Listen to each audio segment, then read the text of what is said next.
Hello my friends! Today I wanted to just share with you the new composition journals that I'm selling on Amazon featuring my artwork on the cover.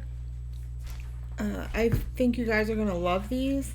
Not only did I want to show them to you, but I want to test some different pens out in them so you can see that they are surprisingly, this paper was not as bad as I expected. When you use the Amazon publishing house, the paper is kind of thin, but it really did hold up to a lot of pens, which we'll see later in the video. Right now I'm just showing you the front back covers and the inside. For this particular batch, I added a little image on the bottom corner, but I have made more recently and I've just omitted it. It makes creating the journals faster and it gives people more space to write in the journals. But it was fun for these first ones, and I do think it adds personality to the book.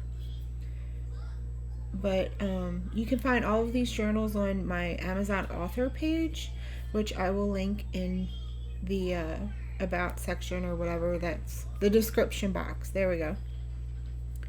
I did a journal for just some of my personal favorite pieces that I've made. Yeah, that is my grandbaby talking to you guys.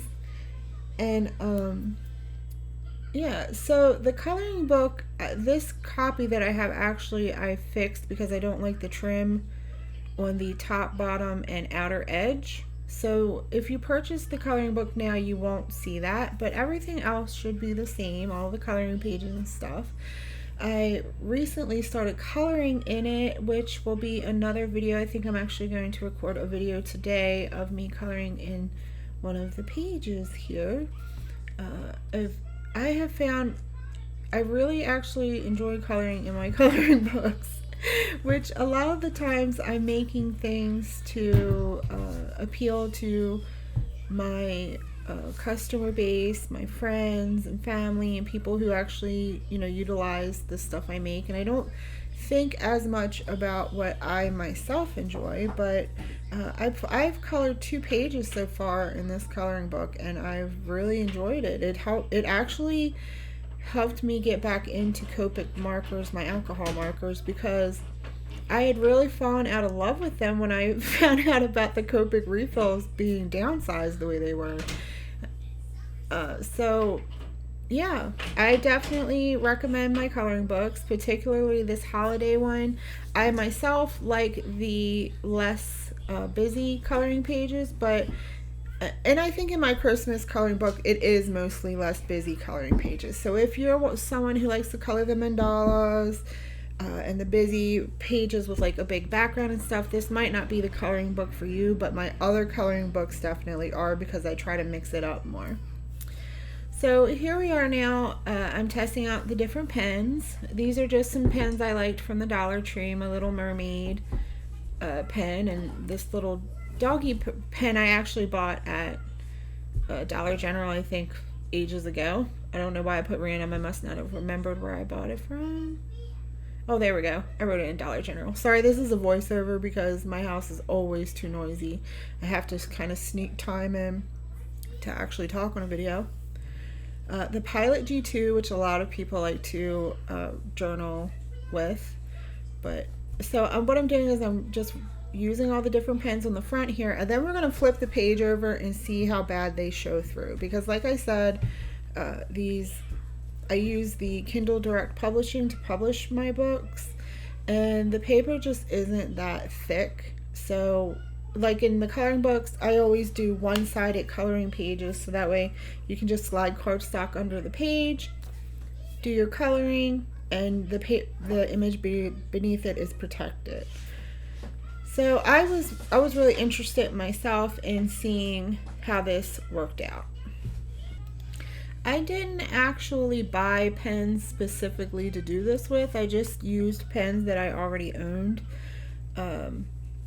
But I think a lot of the pens that I have are pens that people tend to use for their journaling or planning or things like this. If you are someone who likes to do the dot grid journaling, let me know, because I have been thinking, I've always liked dot grid journaling, which is also a trademark named bullet journaling, so we won't talk about that too much, but I've always enjoyed the dot grid journaling. And so I do plan to make dot grid versions of these journals, but if that is something that you particularly would like, please let me know and I will get started on that sooner rather than later. Alrighty. Yeah, also if there are particular images of mine that you'd like to see, that you would use, or that someone you would like to gift to someone you love, let me know.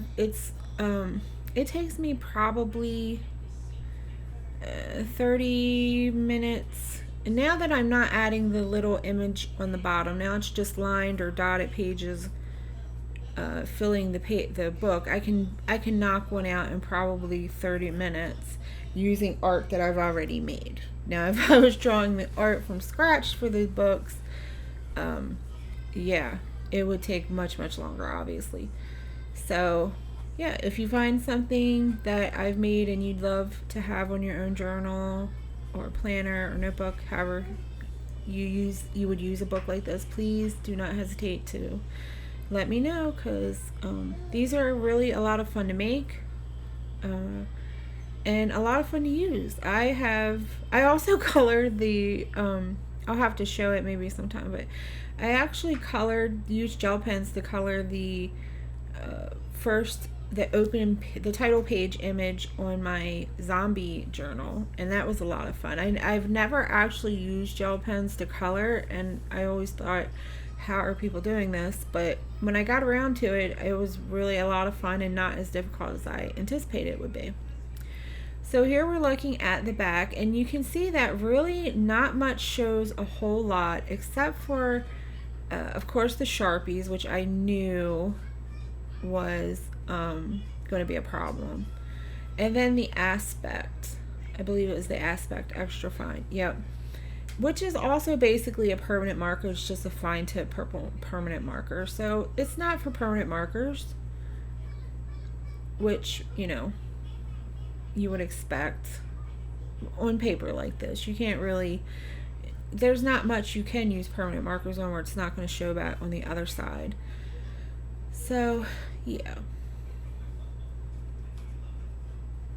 And that is basically it. Everything else worked out really good. I personally like Pentel Touch for decorating my planners and journals, and so that was the one I myself was most concerned about, being able, not showing through the page so much that you can't work on both sides.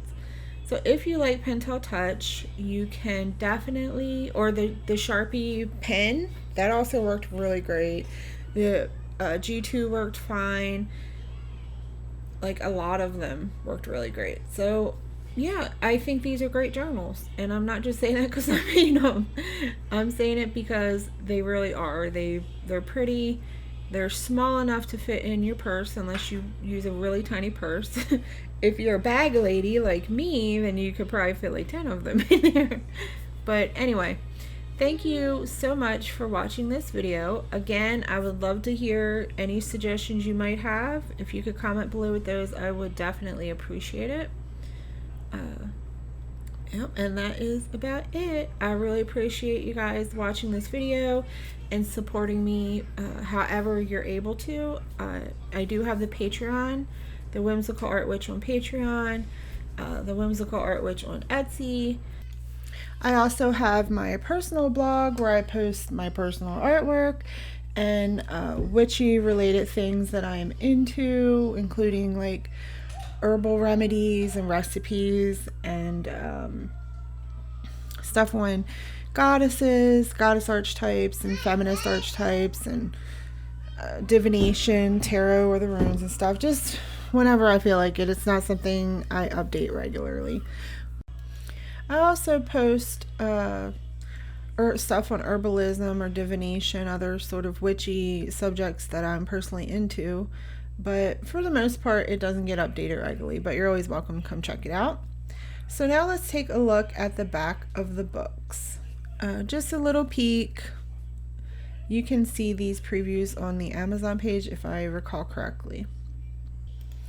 Thanks for watching this video. If you have any suggestions or requests, please don't hesitate to add them in the comments below. Have a fantastic week, guys. Bye-bye.